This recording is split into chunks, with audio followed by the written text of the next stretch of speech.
Fund. Bapak Anshuman, kalau sudah siap, silahkan Pak. Terima kasih. Baik, terima kasih Ibu Chia. Bisa dengar suara saya? Oke. Apakah bisa lihat screen saya? Ya, bisa kelihatan Pak Anshuman.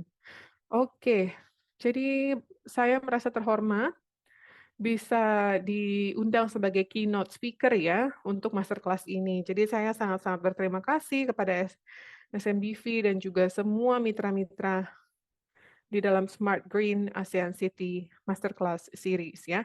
Jadi presentasi saya ini adalah untuk menjelaskan kepada Anda tentang Subnational Climate Fund ya, yang merupakan inisiatif yang inovatif dicanangkan oleh Green Climate Fund yang pasti Bapak Ibu tahu merupakan fasilitas pendanaan terbesar untuk program-program terkait perubahan iklim. Nah, saya ingin memulai dengan memperkenalkan apa sih itu IUCN. Kami adalah organisasi terbesar dan tertua di bidang lingkungan, di mana kita juga merupakan otoritas global terkait status dari dari alam begitu ya.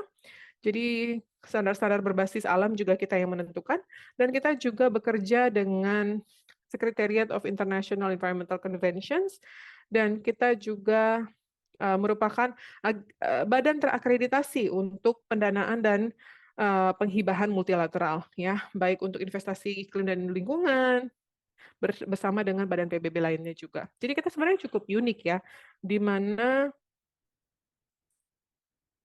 kita itu terstruktur dari 3 elemen berbeda. Yang paling penting adalah pertama anggota kita, yaitu pemerintah ya. Jumlah pemerintah yang ada di anggota dari ASEAN itu merupakan anggota IUCN, yang artinya adalah kementerian-kementerian juga merupakan bagian dari organisasi kita, tapi kita juga memiliki NGO internasional dan nasional sebagai anggota kita, pemerintah lokal atau pemerintah subnasional, dan juga organisasi masyarakat adat serta komunitas lokal juga merupakan anggota kami. Jadi kita merupakan organisasi pemerintah atau lintas pemerintah dan lintas level begitu ya, itu definisi kita. Dan kita juga memiliki para ilmuwan volunteer begitu ya. Jadi banyak global commission perihal pengelolaan ekosistem, konservasi konservasi spesies, kemudian iklim, biokeberagaman, hukum lingkungan, lalu area terlindungi atau cagar-cagar alam begitu ya. Dan saya merepresentasikan sekretariat IUCN yang merupakan bagian dari asosiasi kami ya, union kami ya, di mana kita bekerja melalui 50 kantor di seluruh dunia, menggunakan dan mengutilisasi bantuan-bantuan dari berbagai macam negara untuk digunakan di negara-negara lain. Jadi saya berbasis di Bangkok, saya merupakan bagian dari Oceania dan Southeast Asia atau Asia Pasifik begitu ya. Bisa dilihat di sini ya. Jadi negara-negara Asia Tenggara juga termasuk di sini, kemudian Asia Timur, lalu Asia Selatan dan juga Oceania ya yang merupakan daerah Pasifik. Itu semua bagian dari kantor saya. Jadi ini merupakan daftar anggota-anggota kami dan pasti Anda beberapa sudah familiar ya.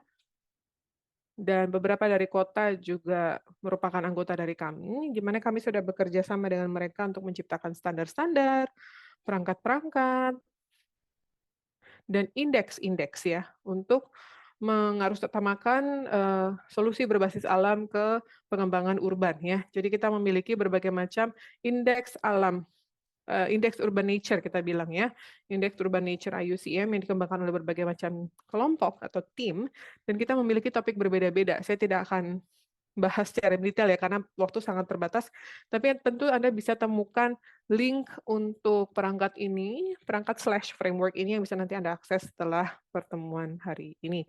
Nah, masuk ke Subnational Climate Fund. Seperti yang saya katakan, ini merupakan inisiatif yang sangat inovatif yang didesain oleh Pegasus Capital Advisors yang merupakan organisasi pendanaan entitas swasta pendanaan proyek hijau dan juga Catalytic Finance Foundation ya yang merupakan NGO internasional yang mendukung pengembangan kota-kota.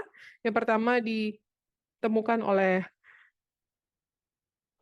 Mayor California, yaitu Arnold Schwarzenegger, tapi kemudian membesar begitu ya.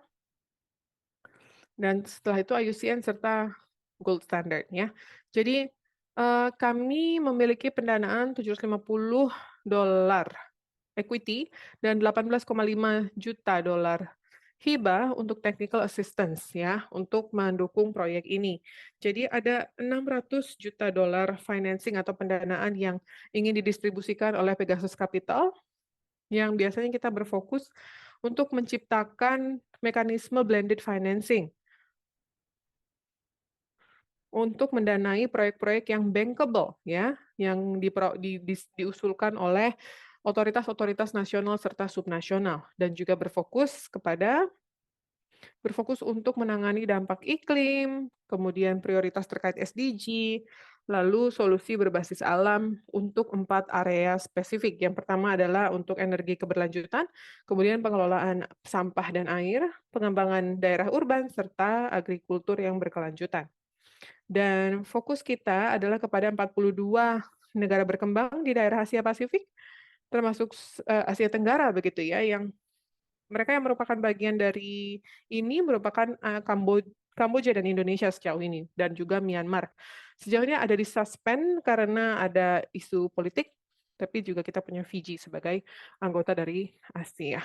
Ya, ini merupakan 9 kriteria ya untuk para pengembang proyek otoritas subnasional agar mereka dapat mengusulkan proyek yang tepat untuk didanai Subnational Climate Fund ya.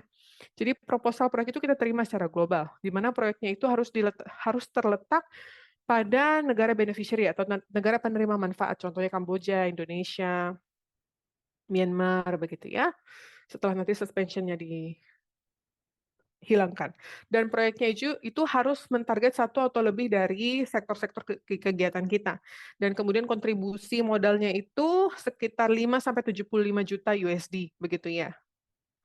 Dan proyek ini harus bisa direplikasi dan juga bisa di-scale up, dan harus ada return of investment. Jadi untuk investor sektor swasta, termasuk Pegasus di sini, mereka sebenarnya mencoba mencari ROI yang sekitar 14-17% ya. Ini cukup tinggi ya permintaannya ya.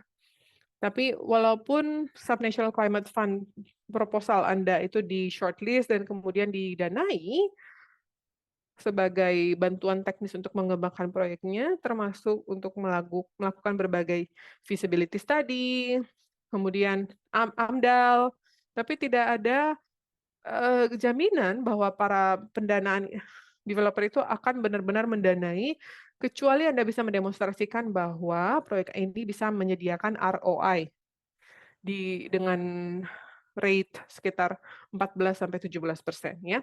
Salah satu kriteria penting lainnya adalah proyek-proyek ini tidak menciptakan kerugian sosial ataupun lingkungan apapun ya. Jadi dia tidak menciptakan risiko apapun untuk yang berdampak kepada mata pencaharian komunitas, warga di setempat, atau merusak lingkungan sekitar ya. Dan juga salah satu kriteria adalah proyek ini harus merupakan greenfield project, yang artinya adalah ini proyek baru begitu, di mana kontribusi modal akan membantu pelaksanaan kegiatan baru, penciptaan baru, dan juga konstruksi baru. Jadi tidak boleh untuk mendanai proyek yang sudah ada begitu ya. Dan proyek ini juga harus berkontribusi secara positif untuk climate action atau tindak aksi-aksi terkait perubahan iklim SDG 13, dan juga setidaknya 2 SDG lain begitu ya. SDG 11 contohnya ya, atau SDG lainnya ya. Dan proyek ini yang kalau ingin didanai, kategorinya itu harus B oleh Green Climate Fund ya, atau moderate risk, risiko menengah. Jadi seperti itu saya sudah jelaskan tentang risiko-risiko lingkungan, tidak boleh proyek-proyek risiko tinggi seperti misalnya penciptaan bendungan atau semacam itu ya, karena itu risikonya tinggi. Jadi proyek-proyeknya itu harus mendemonstrasikan bahwa mereka akan mencapai dampak positif di jangka panjang. Jadi penting sekali di tahap desain para pengembang proyek itu bisa memastikan bahwa kerangka kerja yang kuat itu telah dikembangkan untuk mengidentifikasi tindakan-tindakan apa dan juga bagaimana mengukur, memonitor, dan mengevaluasi target Anda. Jadi Objective Verifiable Indicator atau KPI, Key Performance Indicator atau target. Terminologinya bisa macam-macam ya. Tapi proyek itu harus bisa mendemonstrasikan bahwa mereka berkelanjutan dan bisa menciptakan ROI, begitu. Kriteria lainnya adalah proyek-proyek ini harus bisa menunjukkan bahwa mereka itu sebenarnya inovatif. Jadi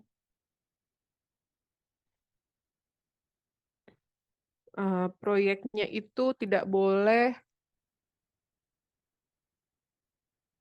proyeknya itu harus mendemonstrasikan yang namanya additionality. Maksudnya, kalau misalnya di business as usual kita punya sebuah project existing yang bisa mencapai sesuatu hal yang sebenarnya sangat mirip dengan ini, maka SCF itu tidak akan mendanai proyek tersebut. Jadi, proyek ini harus menunjukkan apa sih yang nanti bisa dicapai, harus bisa menunjukkan bahwa pencapaian di jangka panjang itu adalah sesuatu yang inovatif dan tidak bisa dicapai hanya dengan menggunakan sumber daya yang sekarang dimiliki oleh pemerintah subnasional, begitu. Jadi ini adalah berbagai macam kriteria untuk Subnational Climate Fund ya. Sekali lagi ini adalah kriteria agar proyeknya bisa didanai oleh SCF.